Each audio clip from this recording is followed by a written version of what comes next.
Hello दोस्तों, GK उत्कर्ष से IQ में आप लोगों को स्वागत है। दोस्तों यह जो टेस्ट है, क्लास का टेस्ट है दोस्तों, लेकर आ चुका है दोस्तों।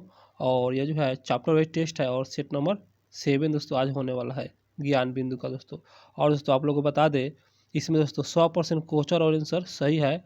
इसलिए दोस्तों आप लोग इस सेट को पॉजिटिव माइंड से दोस्तों देखने का प्रयास करेंगे। जिन लोगों का मेंस का एग्जाम है और जो पीटी का भी तैयारी करते हैं, इस सेट को जरूर देखेंगे दोस्तों। और आप लोग 100% दोस्तों लाइक देने का प्रयास करेंगे। तो आते हैं दोस्तों सीधा प्रश्न पर। तो पहला प्रश्न है, निम्नलिखित में से किस बौद्ध संगीत के समय बौद्ध संघ दो भागों में अस्थावीर और महासंधिक में बट गए थे? इसका सही आंसर ऑप्शन बी दूसरा बौद्ध संगीत के दौरान दोस्तों दो भागों में अस्थावीर और महासंधिक दो भागों में बट गए थे, दूसरा बौद्ध संगीत के समय। अगला प्रश्न है, हर्यक वंश का अंतिम शासक कौन था? इसका सही आंसर हो जाएगा ऑप्शन बी नागदशक। अगला प्रश्न पर आते हैं। प्रश्न होगा, काला शोक के बारे में कौन सा कथन सही है? और सही कथन को ही चुनना है। इस प्रकार इसका आंसर डी सभी सही है। बारी बारी से देख लेते हैं।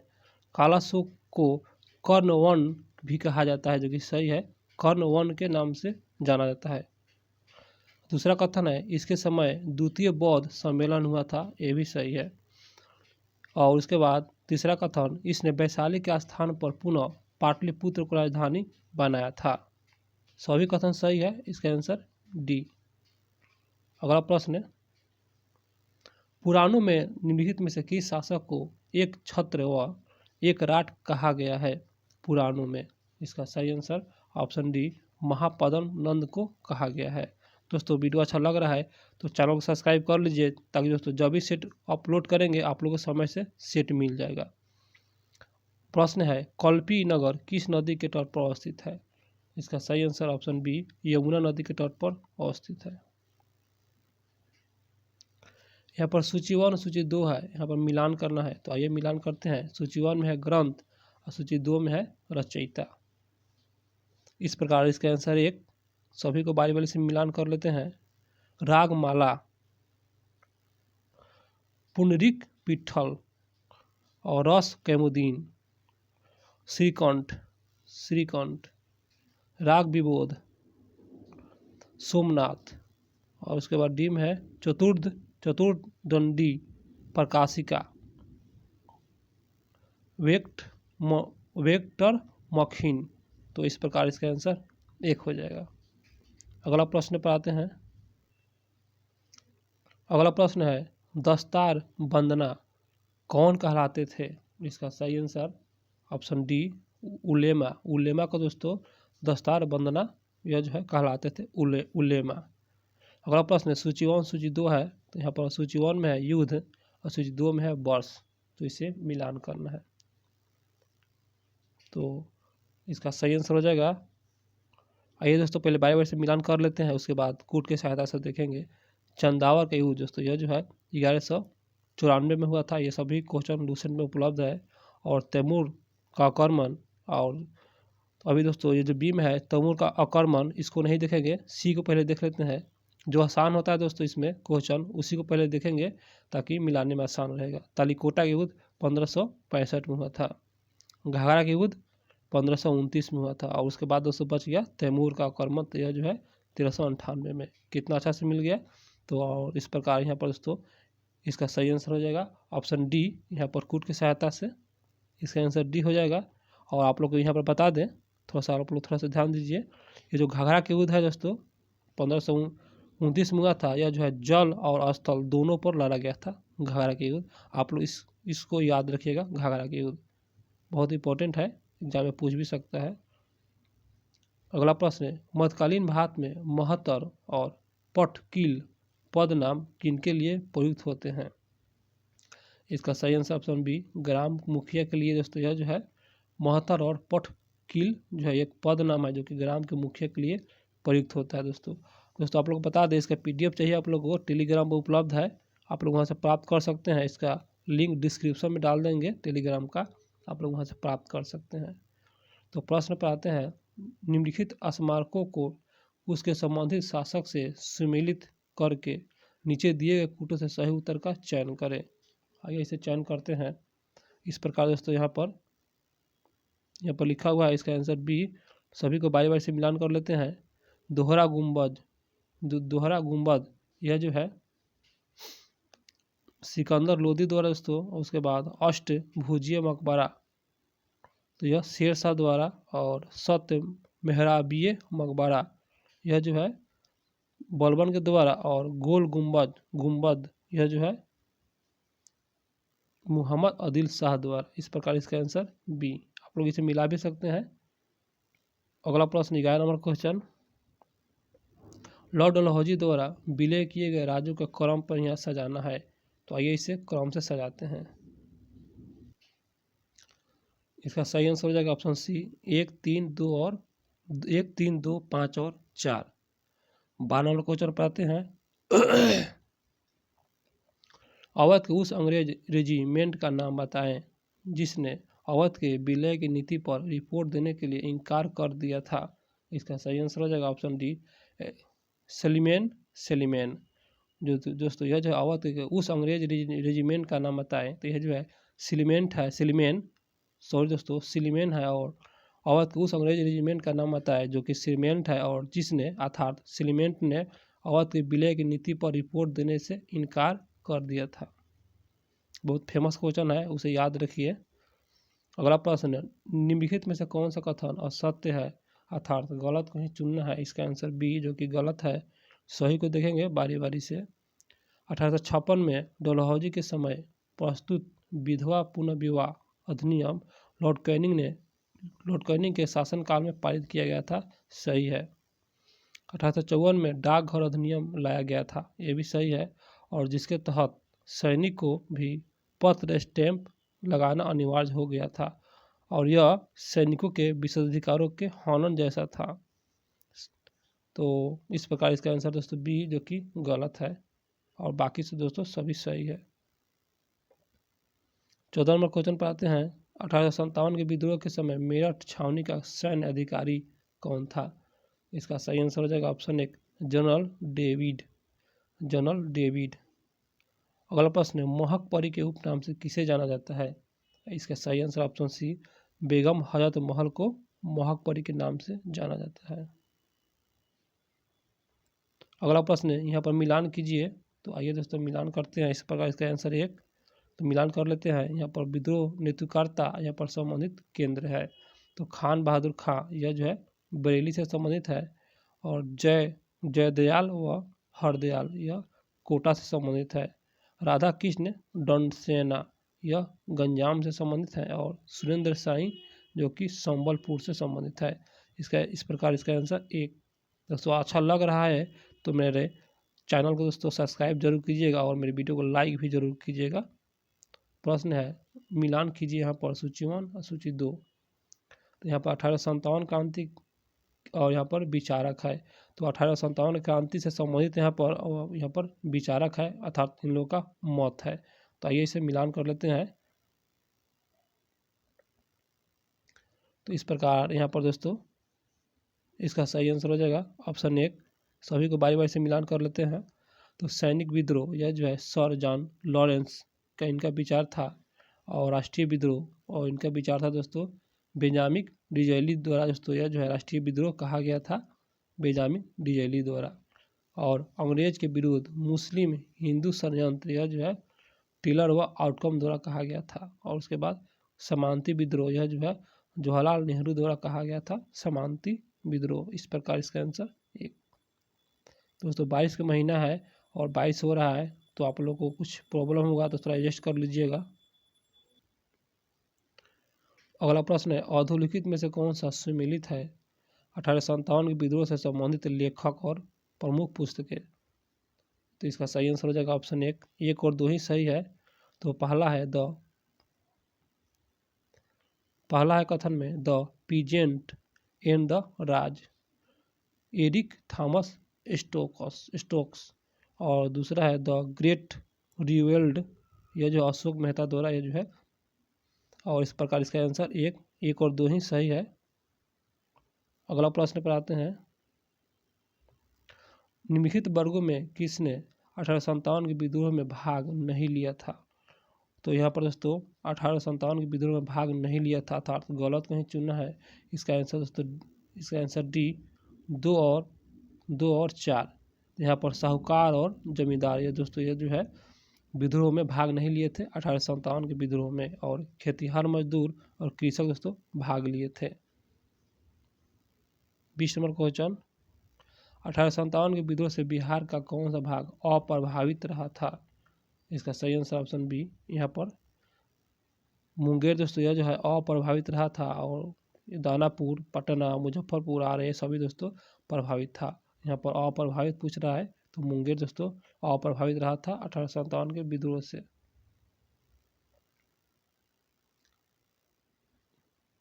अगला प्रश्न है, प्रायद्वीपीय नदियों की विशेषताओं के संबंध में नीचे दिए गए कथनों पर विचार करें। आइए इस पर विचार करते हैं दोस्तों। तो दोस्तों यहाँ पर इस प्रकार इसका सही आंसर ऑप्शन बी, 2, 3, 4 ही सही है। तो 2, 3 और 4 को देख लेते हैं प्रायद्वीपीय नदी के संबंध में सही को। तो ये नदियाँ विसर्ग का निर्माण नहीं करता है, जो कि सही है। और प्रायद्वीपीय, और उसके बाद दोस्तों प्रायद्वीपीय नदी अपने मुहाने पर डेल्टा का निर्माण करता है, ये भी सही है। और प्रायद्वीपीय नदी अपवाह द्रोणीय आकार में अपेक्षा छोटी होती है। तो दोस्तों इसको फिर से एक बार देख ले रहे हैं। तो ये नदियाँ विसर्पों का निर्माण नहीं करता है, सही है। प्रायद्वीपीय नदी अपने मुहाने पर डेल्टा का निर्माण करता है। और चौथा कथन है, प्रायद्वीपीय नदियाँ की अपवाह द्रोणीय आकार में अपेक्षा छोटी है। तो 2, 3 और 4 ही सही है, इसका आंसर बी। 22 नंबर क्वेश्चन पर आते हैं। प्रायद्वीपीय भात की नदियों की लंबाई को घटते क्रम में अनुसार व्यवस्थित कीजिए। घटते क्रम में बताना है, इसका आंसर डी, 2, 3, 1 और 4। तो यहाँ पर गोदावरी, कृष्णा, नर्मदा, उसके बाद दोस्तों कावेरी, इसका आंसर डी। अगला प्रश्न, भारत के उत्तर पूर्व के किस राज्य में रोंग बैंक डेयर जलप्रपात अवस्थित है? उत्तर पूर्व के किस राज्य में? इसका सही आंसर ऑप्शन बी, मेघालय राज्य में। अगला प्रश्न है, गंगा के साथ बाएं तट पर मिलने वाले अंतिम नदी निम्नलिखित में से कौन सा है? इसका सही आंसर ऑप्शन सी, महानंदा। यह जो है दोस्तों गंगा के बाएं तट पर मिलने वाले अंतिम नदी है महानंदा। किस नदी को वर्ष 2017 में उत्तराखंड न्यायालय द्वारा जीवित मानव का दर्जा दिया गया था? बहुत फेमस क्वेश्चन है, VVI क्वेश्चन। तो दोस्तों इसका प्रकार, इसका आंसर 1 और बी दोनों है, यमुना और गंगा दोनों को दोस्तों दर्जा दिया गया था 2017 में उत्तराखंड न्यायालय द्वारा दिया गया था जीवित मानव का दर्जा। अगला प्रश्न है, निम्नलिखित में से कौन सी नदी मौका रेखा को 3 बार काटती है? इसका सही आंसर ऑप्शन बी, बारमेजो नदी दोस्तों मौका रेखा को 3 बार काटती है दोस्तों। यहाँ पर दोस्तों 2 बार आता तो यहाँ पर लिम्पोपो नदी हो जाता, यहाँ पर 3 बार है तो बारमेजो है, इसका आंसर बी। अगला प्रश्न है, निम्नलिखित तुलना के आधार पर हिमालय नदी की प्रमुख नदी से तुलना करें। तो यहाँ पर हिमालय नदी की प्रमुख नदी से तुलना करना है, तो आइए इसे तुलना करते हैं।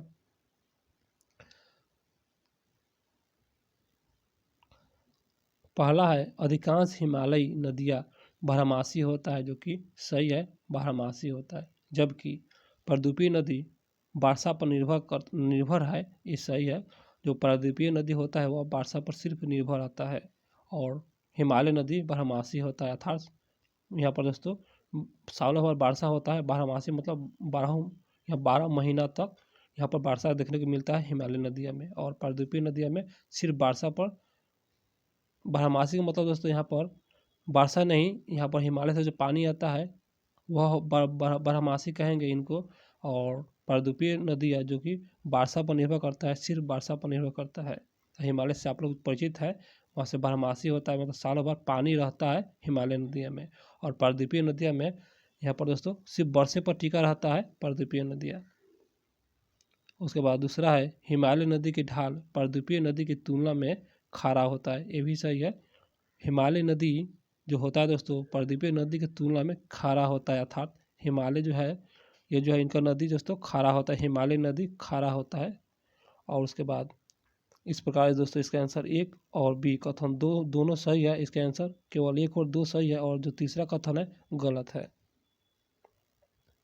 28 नंबर क्वेश्चन, निम्नलिखित में से कौन सा एक लैंगूर नहीं है, अर्थात इसका आंसर सी पेरियार झील जो कि केरल में है, यह एक लैंगूर नहीं है। और अष्टमुदी झील ये लैंगूर के उदाहरण है। चिल्का झील और पुलिकट झील ये सभी लैंगूर का उदाहरण है।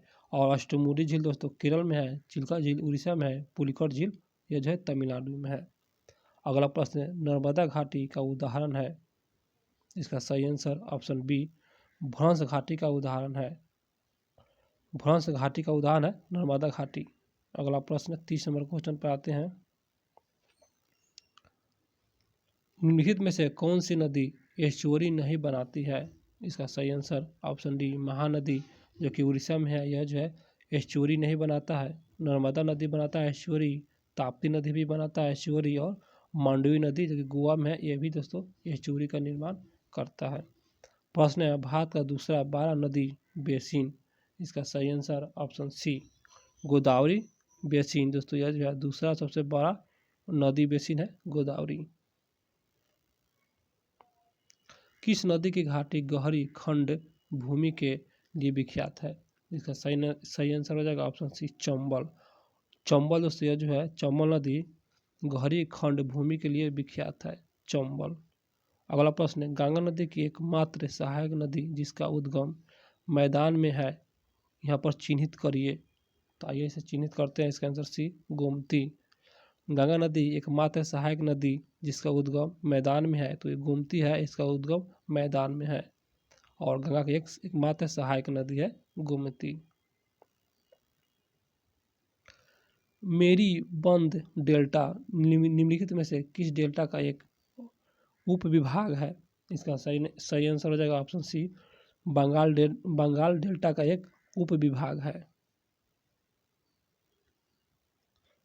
अगला प्रश्न है, खारी नदी जिस अपवाह तंत्र का अंग है वह है। इसका सही आंसर ऑप्शन डी बंगाल की खाड़ी। खारी नदी जिस अपवाह तंत्र का अंग है वह बंगाल की खाड़ी। अगला प्रश्न है, मंत्रिमंडल सचिवालय के संदर्भ में कौन सा कथन सही नहीं है, अर्थात गलत है और गलत को ही चुनना है। इसका आंसर दोस्तों यहाँ पर जूम करेंगे पेज को, उसके बाद आएंगे। इसका आंसर दोस्तों डी उपयुक्त में से सभी कथन सही है और सभी कथन को बारी बारी से देख लेते हैं। मंत्रिमंडल सचिवालय के संदर्भ में यह भारत सरकार का नियम 1961 के अंतर्गत प्रत्यक्ष तौर पर प्रधानमंत्री अधीन कार्य करता है, जो कि सही है। इसका प्रशासनिक प्रमुख कैबिनेट सचिव होता है, ये भी सही है। कैबिनेट सचिव सिविल सर्विसेज बोर्ड का पदेन अध्यक्ष होता है, सभी सही है। इसका आंसर डी मंत्रिमंडल के सचिवालय के संदर्भ में क्वेश्चन है, बहुत फेमस क्वेश्चन है, आप लोग याद रखें। निम्नलिखित में से कौन भारत के प्रधानमंत्री बनने से पहले मुख्यमंत्री नहीं थे। इस प्रकार इसका आंसर सी चंद्रशेखर, यह जो है चंद्रशेखर भारत के प्रधानमंत्री बनने से पहले मुख्यमंत्री नहीं थे। और भारत के प्रधानमंत्री बनने से पहले दोस्तों सभी यहाँ पर मुख्यमंत्री थे, मोरारजी देसाई थे, चौधरी चरण सिंह और बीपी सिंह, ये सभी दोस्तों थे। और यहाँ पर गलत के चुना था, इसका आंसर सी चंद्रशेखर, जो कि गलत है। अगला प्रश्न 38 नंबर क्वेश्चन, किसका मिलान गलत है। इस प्रकार इसका आंसर दोस्तों यहाँ पर इसका आंसर डी भी सही है दोस्तों, जो कि उड़ीसा, यहाँ पर गलत मिलान चुना था उड़ीसा, जो कि गलत है। और उसके बाद दोस्तों केरल, जो कि सही है, 9 सीट है केरल में, और गुजरात में 11 सीट है। यहाँ पर दोस्तों काट के किया गया है, 11 सीट है। और हरियाणा में 5 राज्यसभा का सीट है। उड़ीसा दोस्तों गलत है। अगला प्रश्न, राज्यसभा के प्रथम उपसभापति। इसका सही answer option D S V. Krishnamurthy Rao, जो कि राज्यसभा के प्रथम उपसभापति थे, एस.वी. कृष्णमूर्ति राव। अगला प्रश्न, किस राज्य या केंद्र शासित प्रदेश से राज्यसभा में प्रतिनिधित्व नहीं है। इसका सही आंसर ऑप्शन 1 अंडमान निकोबार, जो कि यह जो है एक केंद्र शासित प्रदेश है और यहाँ पर राज्यसभा में प्रतिनिधित्व नहीं है। अगला प्रश्न है, नए परिसीमन के बाद लोकसभा में अनुसूचित जाति और अनुसूचित जनजाति के लिए क्रमशः कितने सीट आरक्षित की गई है? इसका सही आंसर ऑप्शन डी 84 और 47। अनुसूचित जाति के लिए 84 और अनुसूचित जनजाति के लिए 47। अगला प्रश्न 42 नंबर क्वेश्चन है, यहाँ पर मिलान करना है दोस्तों। आइए इसे मिलान करते हैं सभी को बारी बारी से। तो दोस्तों इस प्रकार इसका सही आंसर हो जाएगा ऑप्शन बी। देख लेते हैं बारी बारी से। सबसे यहाँ पर थोड़ा जूम करेंगे पेज को, उसके बाद आएंगे सबसे अधिक मतदाता वाला लोकसभा क्षेत्र, यह जो है बाहरी दिल्ली है। और सबसे कम मतदाता वाला लोकसभा क्षेत्र सबसे कम, तो यह जो है लक्षद्वीप है। और उसके बाद क्षेत्रफल की दृष्टि से सबसे बड़ा लोकसभा क्षेत्र क्षेत्रफल के दृष्टि से, तो यह जो है लद्दाख है। लद्दाख आप लोग याद रखें, बहुत फेमस क्वेश्चन है। क्षेत्रफल की दृष्टि से सबसे छोटा लोकसभा क्षेत्र, तो यह जो चांदनी चौक जो कि दिल्ली है, चांदनी चौक दिल्ली। इस प्रकार इसका आंसर बी। दोस्तों इसको याद रखिएगा दोस्तों, ये क्वेश्चन कभी कभी दोस्तों मिलते हैं देखने को। अगला प्रश्न है, संविधान का 104वां संशोधन निम्नलिखित में से किस एक से संबंधित नहीं है? इसका सही आंसर हो जाएगा ऑप्शन बी, जो कि संबंधित नहीं है। 104वां संशोधन जो संबंधित है उसको देख लेते हैं। इस अधिनियम के तहत भारतीय संविधान का अनुच्छेद 334 में संशोधन किया गया, जो कि सही है। और बी में है, लोकसभा और विधानसभा में अनुसूचित जातियों SC और जनजाति ST के लिए आरक्षण अगले 10 वर्षों की अवधि के लिए बढ़ा दिया गया। तो वो यहाँ पर सभी सही है, जो गलत है इसका आंसर बी, जो कि गलत है। बाकी दोस्तों सही है।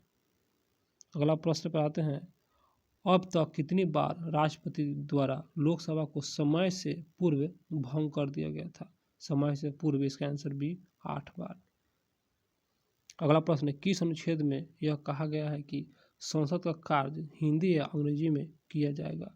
वह कौन सा अनुच्छेद है? इसका सही आंसर हो जाएगा 45 नंबर क्वेश्चन, इसका आंसर बी अनुच्छेद 348 में दोस्तों यह जो है इसमें कहा गया है। इसी अनुच्छेद में 348 के अनुच्छेद में यह जो है कहा गया है। अगला प्रश्न, गांधी अंतर्राष्ट्रीय शांति पुरस्कार की शुरुआत कब हुई?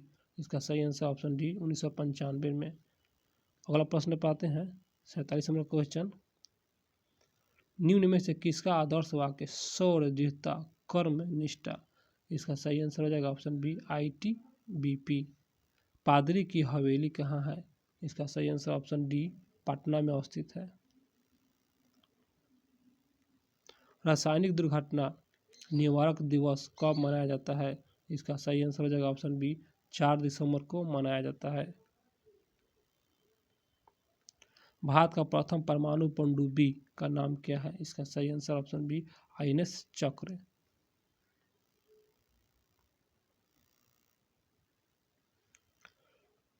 अखिल भारतीय फुटबॉल महासंघ की स्थापना कब हुई? इसका सही आंसर ऑप्शन बी 1937 में किया गया था।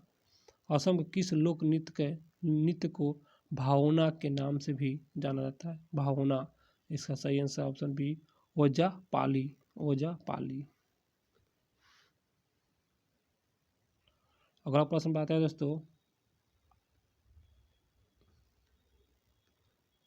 दोस्तों ये जो है 52 नंबर क्वेश्चन है, इस पर डाउट है।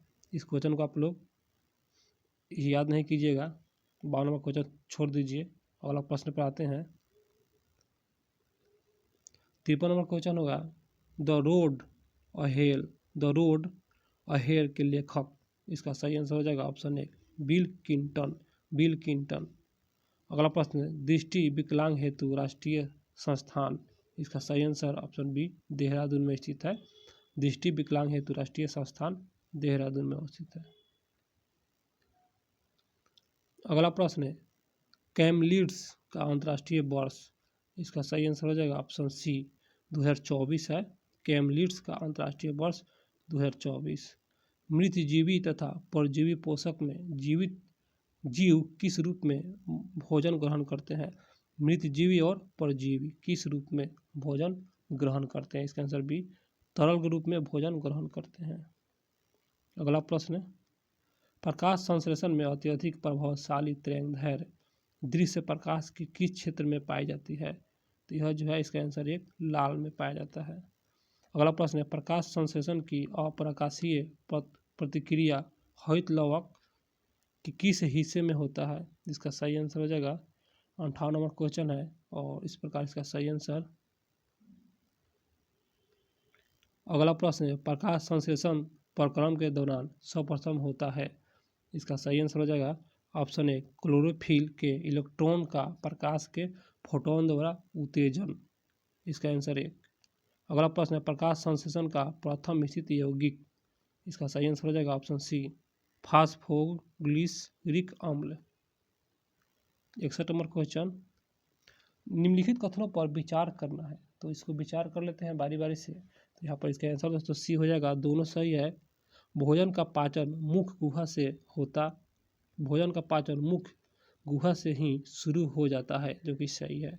सर्वप्रथम भोजन के कार्बोहाइड्रेट अवयव का पाचन होता है, तो सर्वप्रथम भोजन के कार्बोहाइड्रेट अवयव का पाचन होता है सर्वप्रथम। दोनों सही है, इसका आंसर सी। अच्छा लग रहा है दोस्तों तो चैनल को सब्सक्राइब कर लीजिएगा। अगला प्रश्न है पेप्सिन बदल देता है। इसका सही आंसर ऑप्शन बी प्रोटीन को पॉलीपेप्टाइड्स में बदल देता है। प्रोटीन का पाचन कहाँ प्रारंभ होता है? इसका सही आंसर ऑप्शन सी उदर में प्रारंभ होता है प्रोटीन का पाचन। आमाशय में कौन सा एंजाइम पाया जाता है? इसका सही answer option D pepsin enzyme पाया जाता है आमाशय में। आमाशय के भीतरी दीवार पर किस प्रकार की कोशिकाओं का स्तर होता है? इसका सही आंसर ऑप्शन डी स्तंभाकार एपिथीलियम कोशिका का जो है स्तर होता है। अगला प्रश्न है ग्लिसंस कैप्सूल किस में मौजूद रहता है? इसका सही आंसर ऑप्शन बी यकृत में मौजूद रहता है।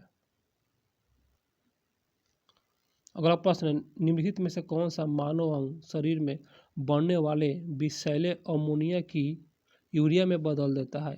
तो कौन सा मानव अंग, तो वो जो अंग है दोस्तों इसका सही आंसर ऑप्शन सी यकृत। और दोस्तों यकृत में दोस्तों यह जो है विषैले अमोनिया की यूरिया में बदल देता है यकृत। निम्नलिखित में से कथनों पर विचार करना है, सभी कथनों को देखते हैं और बारी बारी से विचार करते हैं। तो यहाँ पर इस प्रकार इसका सही आंसर हो जाएगा ऑप्शन डी 1, 2, 3 सभी सही है। सभी को बारी बारी से देख लेते हैं। पचे हुए भोजन का अवशोषण छोटी आंत के इलियम भाग में मौजूद बिलाई द्वारा होता है, सही है। अवशोषित भोजन बिलाई में मौजूद रक्त कोशिकाओं के स्तर में मिल जाते हैं। अवशोषित भोजन रक्त संचार के द्वारा शरीर के विभिन्न भागों में वितरित हो जाते हैं, सभी सही है। इसका आंसर डी। अगला प्रश्न निम्नलिखित में से कौन सा सही नहीं है, गलत है और गलत को ही चुनना है। इसका आंसर सी जो कि गलत है। सही को देख लेते हैं।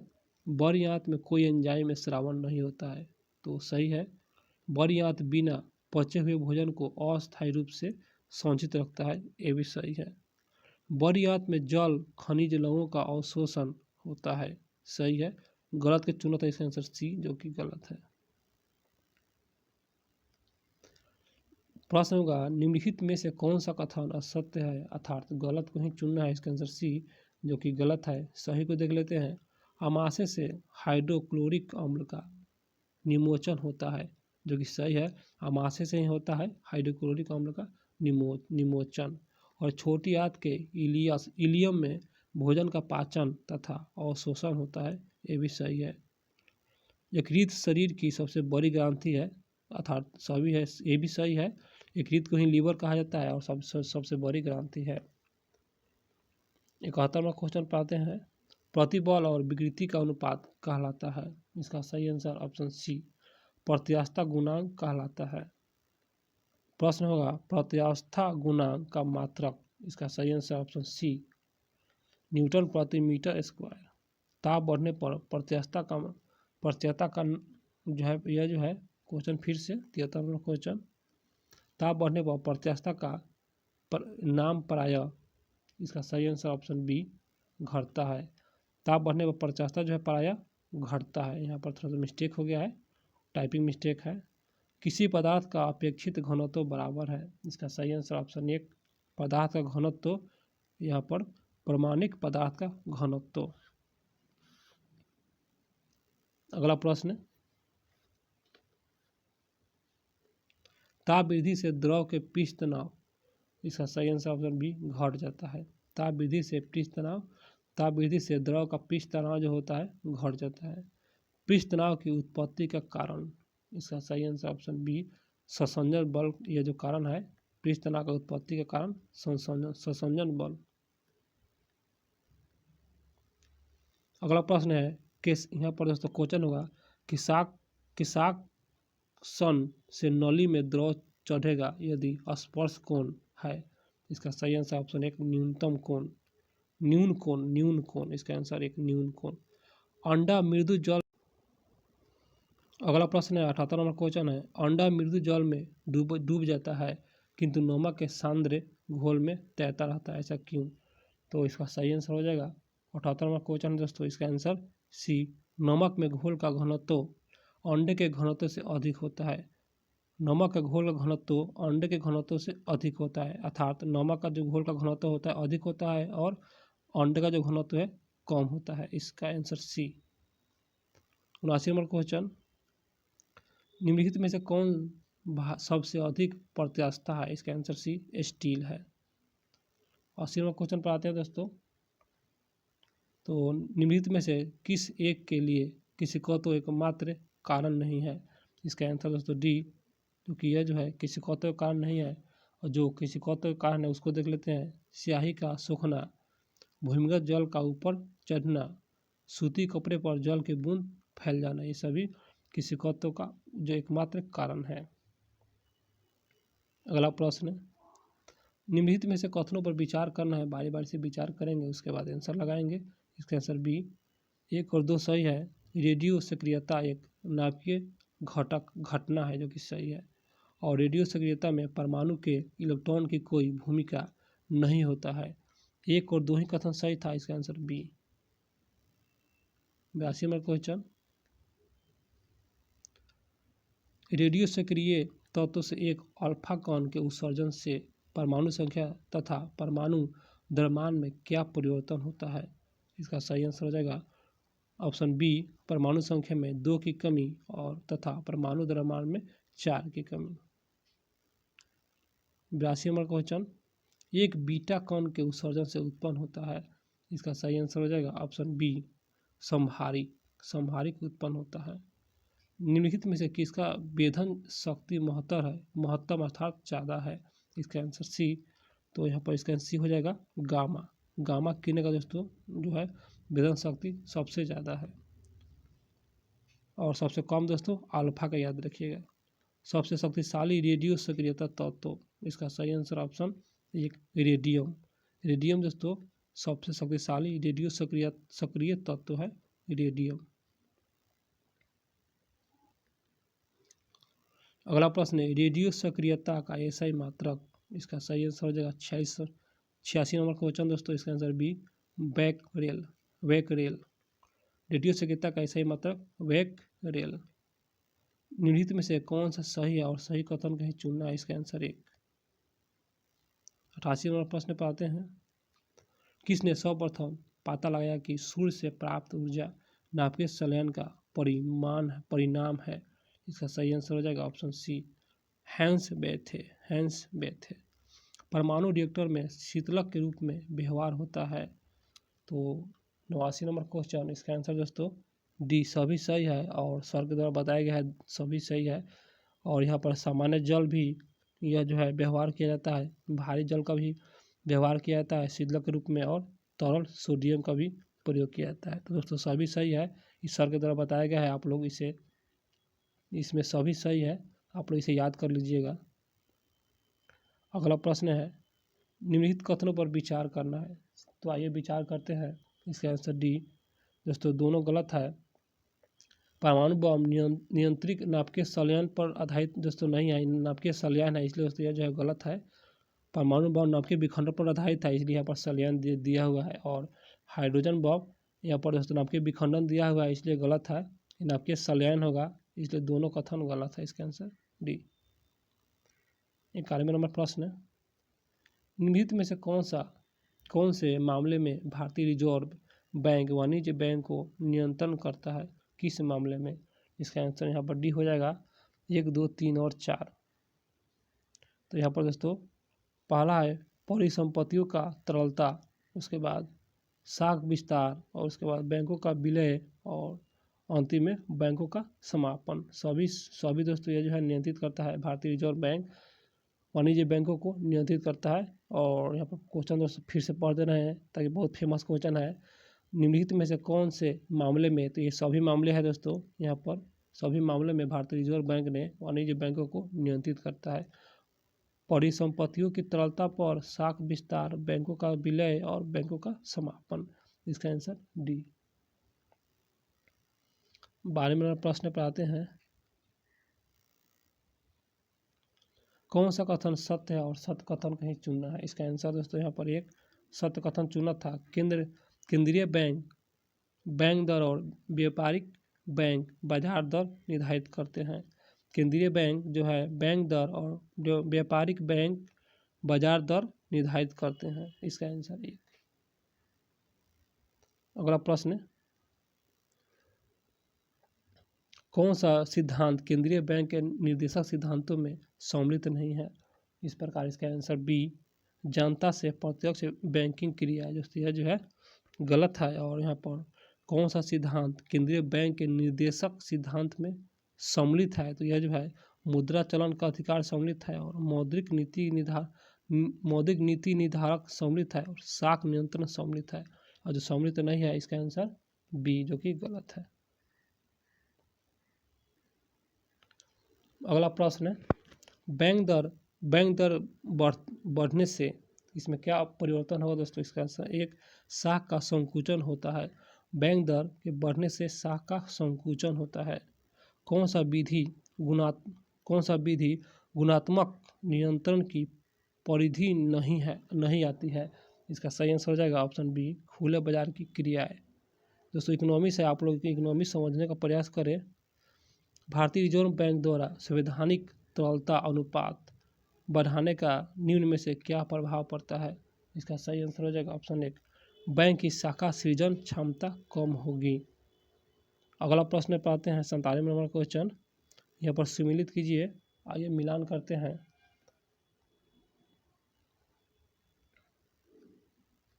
दोस्तों पहला है पंजाब नेशनल बैंक। तो यह जो है स्थापना हुआ था 1894 में। और अवध कमर्शियल बैंक, यह जो स्थापना हुआ था 1881 में। भारतीय औद्योगिक विकास बैंक, यह जो है 1964 में स्थापना हुआ था।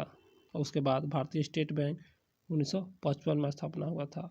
तो इस प्रकार दोस्तों कूट की सहायता से यहाँ पर इसका सही आंसर हो जाएगा ऑप्शन डी, 2, 4 और 1, 3। अगला प्रश्न पर आते हैं। निम्नलिखित को स्थापना के कालक्रम में सही प्रकार से सजाएं। आइए सजाते हैं इस प्रकार दोस्तों। इसका आंसर डी। तो यहाँ पर दोस्तों आप लोग सजा भी सकते हैं। भारतीय औद्योगिक वित्त निगम, उसके बाद दोस्तों यूनिट ट्रस्ट ऑफ इंडिया, और उसके बाद भारतीय औद्योगिक विकास बैंक, और 2 नंबर में भारतीय औद्योगिक ऋण एवं निवेश निगम। तो यहाँ पर दोस्तों स्थापना भी लिख दिए हैं, आप लोग इसे सजा सकते हैं, देख लीजिए। आते हैं प्रश्न पर। अगला प्रश्न पर, निम्नलिखित में से किस बैंक ने चीन में अपनी शाखा पहली खोली है? इसका सही आंसर हो जाएगा ऑप्शन सी, भारतीय स्टेट बैंक। और इनके द्वारा दोस्तों चीन में अपनी शाखा पहली खोली है, पहली शाखा है चीन में भारतीय स्टेट बैंक का। 100 नंबर क्वेश्चन पर आते हैं। जिला शाख योजना बनाई जाती है, इसका सही आंसर हो जाएगा ऑप्शन एक, लीड बैंक के अंतर्गत बनाई जाती है। दोस्तों क्वेश्चन हुआ मेरा समाप्त। मेरा वीडियो अच्छा लगा हो चैनल को सब्सक्राइब जरूर कीजिएगा। आपको अच्छा लगा हो तो सब्सक्राइब जरूर कीजिएगा, भूलिएगा नहीं। और लाइक भी कर दीजिएगा दोस्तों। और दोस्तों जब भी सेट अपलोड करेंगे तो आप लोगों को समय से सेट मिल जाएगा, इसलिए मेरे वीडियो को दोस्तों लाइक कर दीजिए, सब्सक्राइब कर दीजिए। तो दोस्तों मिलते हैं फिर अगले सेट में, बहुत जल्द लेकर आएंगे।